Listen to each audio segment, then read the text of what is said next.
अहोई माता की जय। होई अष्टमी का व्रत। अहोई अष्टमी का व्रत हर साल कार्तिक मास के कृष्ण पक्ष की अष्टमी तिथि को रखा जाता है, पर कई जगह इस व्रत को सप्तम तिथि को भी रखते हैं। ये व्रत करवा चौथ के 4 दिन के बाद और दीपावली के 8 दिन पहले आता है। इस दिन महिलाएं अपनी संतान की लंबी आयु और समृद्धि के लिए व्रत रखती हैं। इस व्रत को दौरान माताएं उपवास करती हैं और शाम के समय तारे देखकर व्रत खोलती हैं। अहोई अष्टमी के दिन तारों को अर्घ देकर व्रत का पालन किया जाता है। ये व्रत संतान की लंबी आयु और अपने बच्चों के सुखमय जीवन की कामना से पुत्रवती महिलाएं करती हैं। कार्तिक मास की अष्टमी तिथि को कृष्ण पक्ष में ये व्रत रखा जाता है, इसीलिए इसे अहोई अष्टमी के नाम से ही जाना जाता है। अहोई अष्टमी के व्रत की कथा। एक नगर में एक शाहूकार रहता था। उसके 7 बेटे थे, 7 बहुएं तथा एक पुत्री थी। दीपावली के पहले कार्तिक बदी अष्टमी को 7 बहुएं अपनी इकलौती नंद के साथ जंगल में मिट्टी लेने गई। जहां से वे मिट्टी खोद रही थी, वहीं पर सेही की माँ थी। मिट्टी खोदते समय नंद के हाथ से सेही का बच्चा मर गया। सेऊ माता बोली कि अब मैं तेरी कोख बांधूंगी। तब नंद ने अपनी 7 भाभियों से कहा कि तुम मेरे बदले अपनी कोख बंधवा लो। तो सभी भाभियों ने अपनी कोख बंधवाने से इनकार कर दिया, परंतु छोटी भाभी सोचने लगी, यदि मैं भी अपनी कोख ना बंधवाऊंगी तो सासू मां नाराज हो जाएंगी। ऐसा विचार कर नंद के बदले सबसे छोटी भाभी ने अपनी कोख बंधवा ली। उसके बाद जब छोटी भाभी के बच्चा होता तो वे 7वें दिन मर जाता।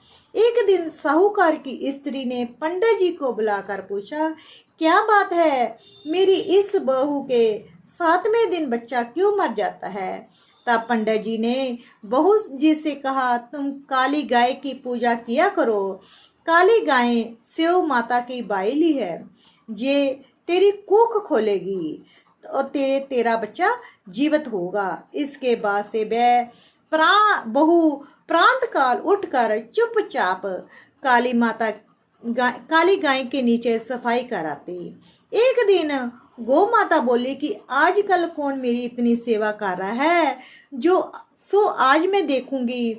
गौ माता खूब तड़के जागी तो क्या देखती है कि एक साहूकार के बेटे की बहू उसके नीचे सफाई करके जा रही है। गौ माता उससे बोली, तुझे किस चीज की इच्छा है जो तू मेरी इतनी सेवा कर रही है? मांग, क्या चीज मांगती है? तब साहूकार की बहू बोली कि सेऊ माता तुम्हारी वाइली है और उन्होंने मेरी कोख बांध रखी है, उनसे तुम मेरी कोख खुलवा दो। गौ माता ने कहा, अच्छा। तब गौ माता 7 समुंदर पार अपनी बाइली के पास उसको लेकर चली गई। रास्ते में कड़ी धूप थी, इसलिए दोनों एक पेड़ के नीचे बैठ गई।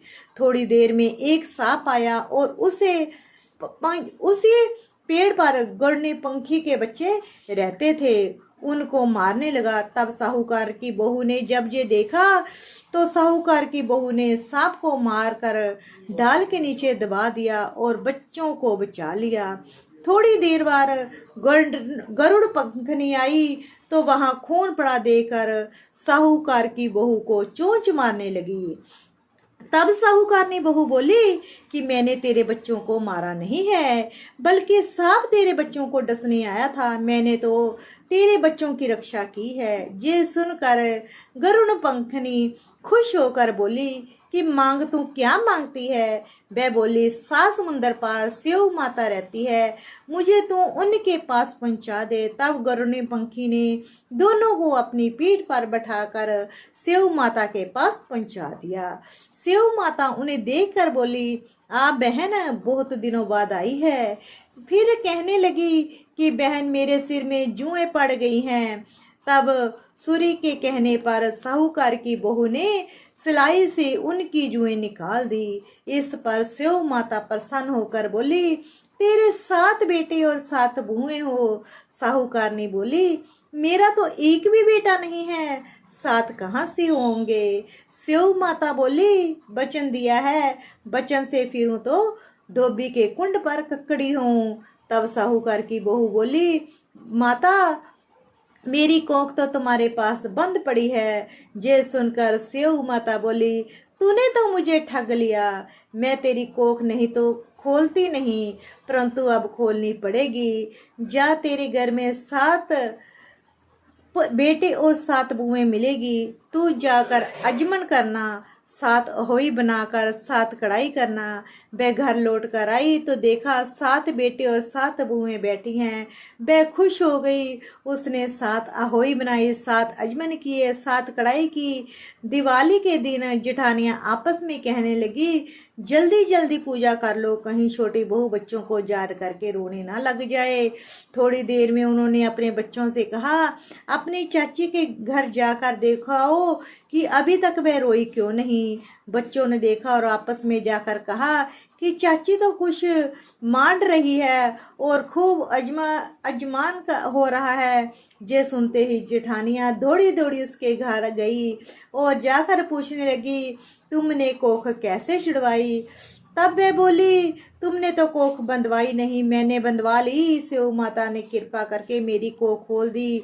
स्यो माता ने जिस प्रकार उस साहूकार के बहू की कोख खोली, उसी प्रकार हमारी भी खोलना, सबकी खोलना, कहने वालों की तथा हुंगारे बनने वालों की तथा सभी परिवार की जे कोख खोलना। जो ये कहानी सुन रहा हो उस पर होई माता अपनी ऐसे ही कृपा बना कर रखना। आहोई माता की जय।